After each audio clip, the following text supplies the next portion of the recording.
Yo, what's up Lokers kesayangan gue semua? Selamat datang kembali di Alur Loka, channel yang bakal ngerangkum alur film lebih mesra daripada bujukan pacar pas lagi ada maunya. Asik! Oke, siapin posisi ternyaman kalian, senderan yang enak, dan pastiin pintu kamar udah dikunci, biar gak ada yang ganggu pas adegan serunya. Hari ini kita bakal menyelam ke dunia yang gelap, brutal, dan bikin tegang. Dan bukan tegang yang gitu ya cuy, kita bakal ngebongkar film fantasi terbaru yang sadis, In the Lost Lands. Gimana nggak sadis? Isinya aja ada Tante Milla Jovovich, sang pembasmi monster legendaris yang bakal adu sihir sama Om Dave Bautista, si botak kekar yang tatapannya aja udah bikin ciut, nyali maksudnya. Pokoknya film ini paket lengkap, sihir, pertarungan berdarah, dan intrik yang lebih ribet dari ngelesing utang ke teman. Jadi tanpa banyak bacot lagi, kita langsung gaspol ke alur ceritanya. Film dibuka jeng dengan layar gelap. Tiba-tiba muncul muka om-om sangar, Boyce, yang diperanin sama Dave Bautista. Gila, mukanya penuh bekas luka, tatapannya tajam, dan dia ngomong langsung ke kita, para penonton. Dia bilang, lupain semua dongeng yang pernah kalian dengar. Ini bukan cerita tentang pahlawan, ini nggak akan berakhir bahagia. Boom! Dari awal aja kita udah di warning guys, ini bukan film Disney. Boyce ngejelasin kalau dunia mereka hancur lebur karena perang dahsyat, dan yang tersisa cuma tanah liar berbahaya yang disebut Lost Lands. Di sana ada satu peradaban terakhir yang dipimpin Overlord, di mana rakyatnya dipaksa kerja rodi buat ngebangun gereja super besar. Langsung kebayangkan betapa suramnya dunia ini? Nah, dari suasana gelap tadi, kita langsung dilempar ke alun-alun kota yang rame tapi tegang. Disinilah kita pertama kali ketemu sama sang legenda, si penyihir cantik tapi mematikan, Grey Alice. Tapi perkenalannya nggak biasa bro, dia lagi berdiri di tiang gantungan siap dieksekusi. Yang mau ngegantung dia? Sekelompok fanatik dari gereja dipimpin cewek sangar berhati dingin bernama The Enforcer. Ternyata Alice ini mau digantung karena dia lebih laku dari gereja. Orang-orang kalau mau minta rezeki lancar malah datang ke dia bukan ke Tuhan mereka. Gereja pun auto panas. Suasananya tegang banget. Balok penyangga ditendang dan Alice mulai tercekik. Tapi dia nggak panik guys. Matanya melotot fokus ke salah satu penjaga bernama Yaul. Tiba-tiba, bam, Alice pakai sihir kontak matanya. Si penjaga ini langsung halu parah, ngerasa kalau dialah yang lagi dicekik di tiang gantungan. Panik setengah mati, si penjaga nembakin senjatanya membabi buta dan dor. Gak sengaja nembak tali gantungan Alice. Alice pun jatuh dan bebas. The Enforcer marah besar dan tanpa ampun langsung ngebunuh si penjaga yang gagal itu. Sadis. You're a slave to the witch. Alice yang udah bebas gak buang waktu. Dia bergerak cepat kayak bayangan, ngebantai satu persatu pengikut gereja. Dan sebagai penutup yang epik banget, dia ngegantung balik The Enforcer di tiang yang sama. Do it. Para warga yang nonton langsung bersorak. Sejak saat itu, dia dapat julukan penyihir yang tidak bisa digantung. Keren abis. Kamera pindah ke Lost Lands. Kita lihat Boyce lagi. Tapi tunggu dulu, kok mukanya masih mulus? Nggak ada bekas luka kayak di awal tadi? Nah, ini nunjukin kalau adegan pembuka tadi adalah flash forward alias bocoran masa depan. Cerdas. Boyce lagi jalan sendirian di reruntuhan, instingnya tajam banget. Dia bisa ngerasain ada bahaya. Dan bener aja, sekelompok penyambun nyoba nyergap dia. Tapi Boyce bukan lawan sepadan. Pakai teknik bertarung Windalker, dia ngelawan mereka dengan gampang. Salah satu penyambun nekat ngambil senjata aneh milik Boyce, yaitu seekor ular berkepala dua. Tapi si ular langsung nyaplok penyambun itu sampai tewas. Akhirnya Boyce bisa ngalahin mereka semua.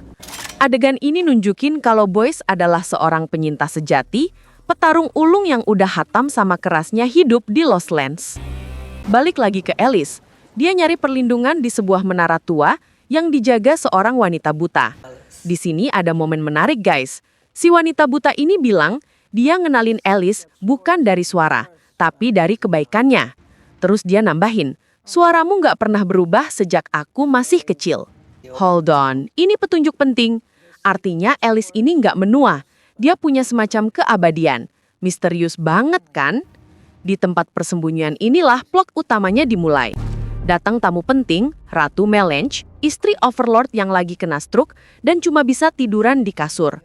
Ratu datang dikawal sama kapten prajuritnya, Jerais.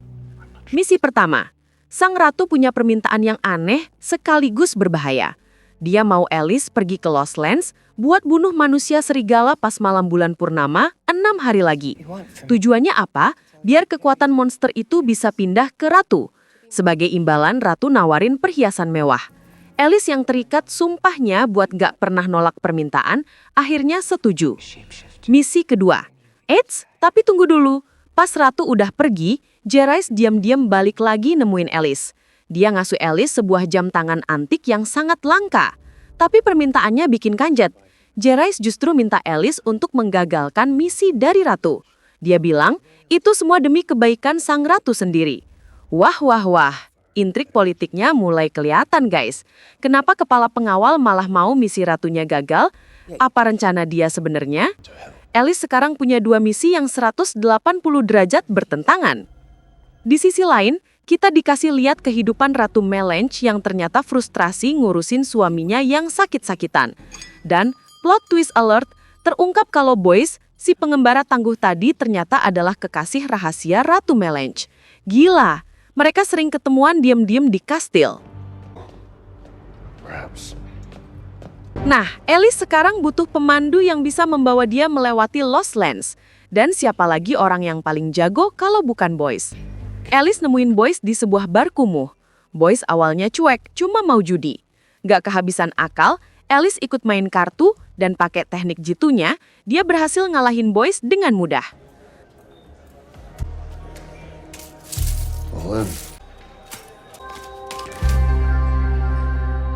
Melihat kehebatan Alice, Boyce akhirnya mau ngobrol. Alice nawarin pekerjaan buat jadi pemandu ke Skull River, tempat yang dia lihat di penglihatannya. Bayarannya, jam tangan langka dari Jerais. Deal. Tapi, belum sempat mereka minum-minum, bar itu diserbu sama The Enforcer dan pengikutnya. Boyce dan Alice terpaksa bertarung bareng dan berhasil kabur. Sayangnya dalam pertarungan itu, ular berkepala 2 kesayangan Boyce harus mati. Dipotong 2 sama The Enforcer. Sekarang, Boyce punya dendam pribadi. Sementara The Enforcer yang babuk belur melapor ke atasannya, Di Patriark, pemimpin tertinggi gereja. Di Patriark ini kelihatannya aja alim, tapi aslinya dia punya rencana licik buat ngegulingkan ratu. Dia sadar kalau rakyat diam-diam nyiapin pemberontakan dan Alice bisa jadi simbol dari pemberontakan itu. Rencananya, mereka nyiksa si wanita buta sampai dia ngaku siapa aja yang nemuin Alice, yaitu Ratu dan Jerais. Dengan info itu, Di Patriark ngasih perintah baru ke The Enforcer. Buru Alice, tangkap dia, paksa dia ngaku udah memanipulasi para pemimpin, lalu eksekusi di depan umum. Tujuannya adalah untuk menghimalakan ratu dan menghancurkan kekuasaannya. Jadi sekarang, Alice dan Boyce bukan cuma harus berhadapan dengan bahaya di Lost Lands, tapi juga dikejar-kejar sama satu pasukan fanatik yang super kejam. Setelah malam tiba, ada momen tegang pas Alice lagi tidur. Boyce tiba-tiba ngangkat pedangnya ke arah Alice. Gue kira mau ditusuk. Ternyata dia cuma mau ngebunuh seekor undur-undur beracun yang mau nyengat Alice. Phew, selamat malam itu.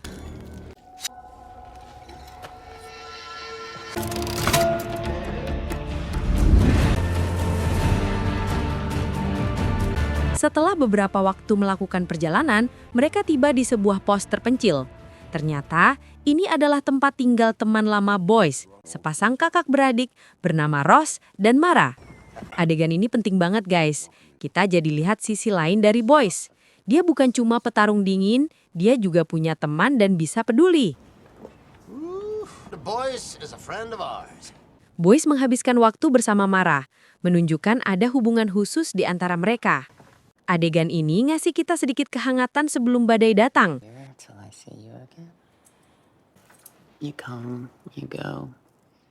Karma pengen cepat sampai, Boyce akhirnya mutusin buat ambil jalan pintas yang super berbahaya. Dan bener aja, keesokan paginya setelah Alice dan Boyce pergi, pos terpencil itu kedatangan tamu tak undang. Siapa lagi kalau bukan The Enforcer dan pasukannya? Anjir, dia berhasil ngelacak mereka. Sementara itu di kota, Ratu Melance lagi ngamuk-ngamuk ke The Patriarch karena seenaknya pakai kereta api dan prajurit tanpa izin. Tapi The Patriarch malah nyindir balik soal perselingkuhan si Ratu. Drama istana emang gak ada abisnya. Balik lagi ke The Enforcer. Dia nggak main-main guys, dia langsung menyiksa Ross dan Mara buat ngorek informasi. Adegan ini brutal banget. Muka Ross mau disetrika pakai besi panas. Sampai akhirnya Mara yang udah gak tahan ngebocorin tujuan Alice dan Boyce, Skull River. Setelah dapat info yang dia mau, The Enforcer dengan dinginnya ngebunuh Ross dan nyeret Mara ikut sama dia sebagai sandara. Sumpah, jahat banget. Perjalanan Alice dan Boyce berlanjut. Mereka mampir ke sebuah desa hancur. Niatnya mau nyari teman Boyce yang lain bernama Bagong. Tapi yang mereka temukan cuma mayat Bagong yang lagi ngegantung. Ini adalah pesan dari gereja.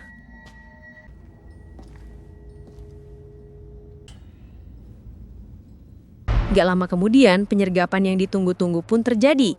The Enforcer dan pasukannya muncul entah dari mana.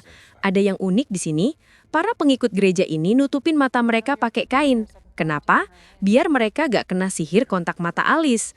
Cerdas sekaligus fanatik. The Enforcer nawarin Boyce buat pergi, asal Alice diserahin. Jelas, Boyce malak. Di tengah baku tembak, The Enforcer melakukan hal yang paling keji. Damn, ini bukan cuma soal ngebunuh musuh. Ini serangan psikologis buat ngehancurin mental Boyce. Dan itu berhasil. Boyce kelihatan hancur dan marah besar. Pertarungan berlanjut ke sebuah sistem kereta gantung tua yang reot di atas jurang yang dalam.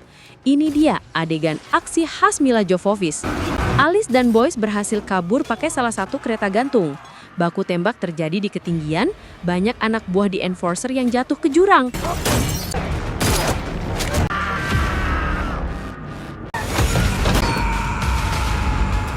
The Enforcer yang murka gak mau kehilangan mangsanya. Dia nyuruh anak buahnya motong kabel kereta gantung dan nembak Boyce.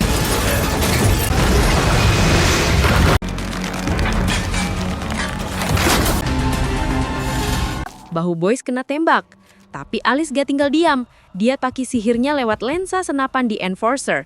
Bikin bidikannya meleset dan ngasih mereka waktu buat lompat ke tempat aman tepat sebelum kereta gantung itu jatuh.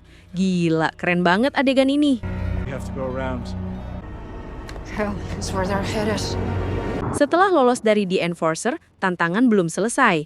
Mereka bermalam di suatu tempat. Disinilah Alice ngobatin dan ngejahit luka tembak Boyce. Boyce yang dipenuhi amarah bersumpah bakal balas dendam ke The Enforcer. Dan disinilah guys, ada detail super penting yang bakal jadi kunci dari segalanya. Saat Alice ngejahit luka Boyce, dia diam-diam masukin serpihan perak ke bawah kulit Boyce.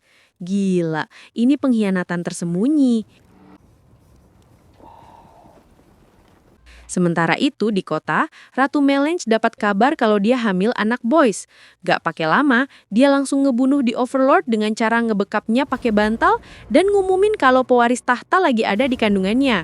Gila, semua orang di istana ini licik banget. Balik lagi ke Lost Lands. Malam harinya, Alice dan Boyce diserang sama makhluk-makhluk buas mirip ghoul di tempat bernama Shadowbend. Alice dengan cepat bikin lingkaran api pakai sihirnya buat ngelindungi mereka. Tapi, ada yang aneh. Pemimpin monster itu berhenti dan nunjuk ke arah Alice. Dia ngomong. Dia bilang dia kenal Alice dan menuduh Alice di masa lalu pernah menyiksa kaumnya dengan ilusi api abadi. Terus, monster itu ngelihat ke arah Boyce dan ngasih peringatan. Wow, ini petunjuk besar kalau Alice punya masa lalu yang sangat kelam. Dengerin baik-baik, monster itu bilang, jangan percaya penyihir itu. Alice kemudian ngebales dengan ngelepasin kekuatan ilusi yang dahsyat, menciptakan tornado api raksasa yang seolah-olah ngebakar semua iblis itu sampai mati. Dia ngejelasin ke Boyce kalau itu cuma ilusi, tapi cukup buat bikin para iblis itu mati karena efek placebo. Scene lanjut dengan adegan kejar-kejaran paling gila. The Enforcer dan sisa pasukannya ngejar Alice dan Boyce pakai kereta api lapis baja milik gereja. Ini kayak adegan di film Mad Max, guys. Alice dan Boyce tahu mereka nggak bisa lari terus. Akhirnya, mereka pasang peledak di rel dan nyusun jebakan maut. Alice dengan beraninya berdiri di tengah rel jadi umpan. The Enforcer yang udah kalap ngelihat mangsanya di depan mata, langsung nyuruh masinisnya buat tancap gaspol, niatnya mau nabrak Alice sampai hancur. Tapi pas kereta udah deket banget, Alice lari dan Boyce narik dia ke bawah rel di detik-detik terakhir. The Enforcer baru sadar kalau itu jebakan. Di depan mereka, relnya putus dan di bawahnya ada jurang yang dalam banget. Meskipun mereka coba ngerem, semuanya udah terlambat. Kereta lapis baja itu terjun bebas ke dalam jurang dan boom! Meledak selebiu. Kali ini kita bisa yakin The Enforcer dan pasukannya bener-bener tewas. Musuh utama mereka sejauh ini udah dikalahkan. Sementara itu di kota, The Patriarch coba-coba mau kudeta, langsung diulti sama Jarais dan pasukannya. Mati juga dia. Sekarang Ratu Melange resmi jadi satu-satunya penguasa. Alice dan Boyce akhirnya sampai di Skull River. Sesuai namanya, tempat ini serem abis. Penuh sama tumpukan tengkorak dan tulang belulang disinari cahaya bulan purnama yang pucat. Tapi ada yang aneh. Gak ada tanda-tanda sarang monster. Dan saat cahaya bulan purnama menyinari Boyce sepenuhnya, terjadilah plot twist terbesar di film ini. Gak ada yang namanya Sardor si serigala abu-abu. Boyce itu sendiri manusia serigalanya. Gila, anjir, selama ini Alice gak nyari monster. Dia nganterin monster itu ke tempatnya. Only you. Transformasi Boyce brutal dan menyakitkan. Tubuhnya membesar, ditumbuhi bulu, dan dia udah bukan lagi Boyce yang kita kenal. Dia langsung nyerang Alice, tapi Alice seperti yang kita duga, udah siap. Dia ngeluarin senjatanya, sepasang cakar perak yang tajam. Pertarungan antara penyihir dan manusia serigala pun terjadi. Alice pakai ilusi burung gagak besar buat ngalihin perhatian Boyce.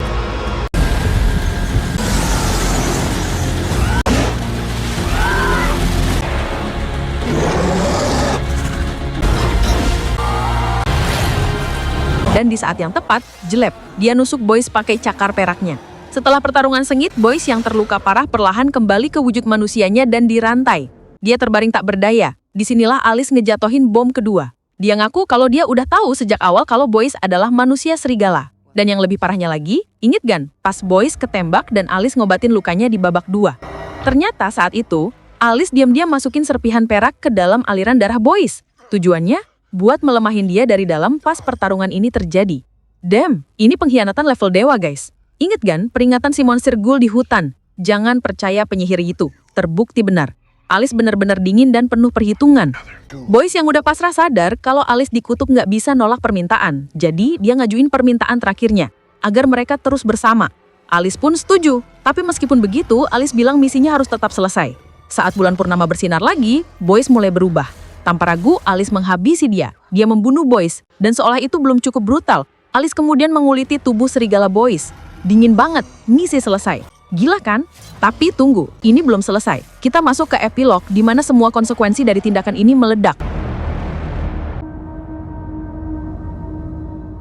Alice kembali ke kota dan langsung menuju istana. Dia melempar kulit serigala Boyce yang besar itu di hadapan Ratu Melange. Jarais yang sekarang jadi kekasih ratu langsung nyalahin Alice. Tapi Ratu Melange pas ngelihat kulit serigala itu, dia ngenalin sesuatu. Dia sadar, manusia serigala itu adalah Boyce, kekasihnya. Ratu langsung histeris. Dia nangis dan teriak, ngungkapin kalau dia minta kekuasaan itu bukan untuk berkuasa, tapi supaya dia bisa jadi monster juga dan hidup selamanya bareng Boyce. Dalam kemarahan dan kesedihan, Ratu sadar Jarais juga tahu hal ini. Dia ngambil jepit rambutnya dan menusuk Jarais sampai mati. Kematian Overlord, The Patriarch, dan sekarang Jarais bikin kota jatuh dalam kekacauan total. Rakyat memberontak. Di tengah kerusuhan itu, kulit serigala Boyce yang berharga itu jatuh dan terbakar. Semuanya hancur.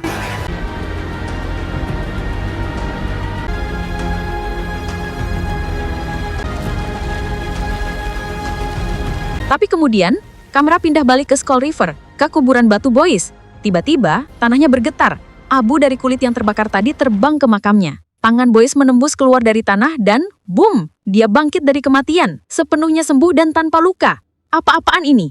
Boyce yang baru bangkit ini cuma punya satu tujuan, balas dendam. Dia ngelacak Alice. Saat mereka akhirnya ketemu lagi, Boyce siap ngebunuh Alice. Tapi Alice cuma tersenyum. Dia ngungkapin twist terakhir yang paling mind-blowing. Dia bilang dia tahu Boyce bakal hidup lagi. Kebangkitan Boyce adalah bagian dari rencananya selama ini. Sebelum ngebunuh Boyce, dia udah menempatkan mantra kebangkitan yang sangat kuat padanya. Coba kita pikirin lagi guys, otak Alice ini emang beda level. Dia memenuhi permintaan ratu, dia membunuh manusia serigala, dan membawa kulitnya. Dia juga memenuhi permintaan Jerais, dia mastiin misi ratu gagal karena Boyce, ancaman bagi Jerais, berhasil disingkirkan. Dia memicu revolusi yang akhirnya menggulingkan semua pemimpin tiran. Dan yang paling gala, dia tetap menjaga Boyce agar selamat pada akhirnya. Dia berhasil menjalankan semua misi yang bertentangan secara sempurna. Boyce yang tadinya marah sekarang cuma bisa terpegun. Dia nggak dibunuh tapi diriset. Mereka berdua sekarang setara. Mereka berdua adalah penyintas yang udah melewati neraka. Alice lalu mengingatkan Boyce tentang permintaan terakhirnya untuk terus bersama. Adegan terakhir film ini adalah Alice dan Boyce memutuskan untuk berjalan bersama. Kamera kemudian fokus ke wajah Boyce. Wajahnya kini punya bekas luka lagi, sama persis seperti di adegan pembuka. Semuanya kembali ke awal. Boyce menatap langsung ke kita para penonton dan bertanya, "Jadi, bagaimana kau suka ceritaku?" Dia tersenyum tipis dan menambahkan, "Aku sendiri masih belum tahu bagaimana akhirnya." Dan tamat. Gimana cuy? Gokil abis kan endingnya? Plot twistnya lebih nikung dari temen yang bawa lari gebetan kita. Alice emang otaknya nggak kaleng-kaleng. Rencananya berlapis-lapis kayak kue lapis legit. Puas banget kan? Klimaksnya dapet, penutupannya bikin nagih. Kayak, sudahlah, kalian pasti paham. Gue jadi penasaran, kira-kira Alice sama Boyce bakal ngapain aja ya berduaan di Lost Lands? Cuma berburu doang? Yakin? Nah, menurut kalian gimana Lockers? Alice ini pahlawan atau bajingan pinter? Dan bakal ada lanjutannya nggak nih petualangan mereka? Coba tulis semua teori liar dan nakal kalian di kolom komentar di bawah. Gue pengen baca satu-satu sambil ngopi. Dan seperti biasa, kalau kalian suka dibikin tegang sama alur ceritanya, pencet tombol like-nya sampai jempol kalian pegel. Bagi yang baru nemu channel ini dan langsung betah, jangan malu-malu. Anggap aja rumah sendiri. Langsung aja pencet tombol subscribe merah itu sampai jadi abu-abu. Plus, getokin juga loncengnya biar jadi orang pertama yang tahu pas gue upload tontonan seru lainnya. Oke Lovers, gue dari Alur Loka pamit dulu. Ingat, nonton film itu enak, tapi dirangkumin di sini lebih nikmat. Ciao!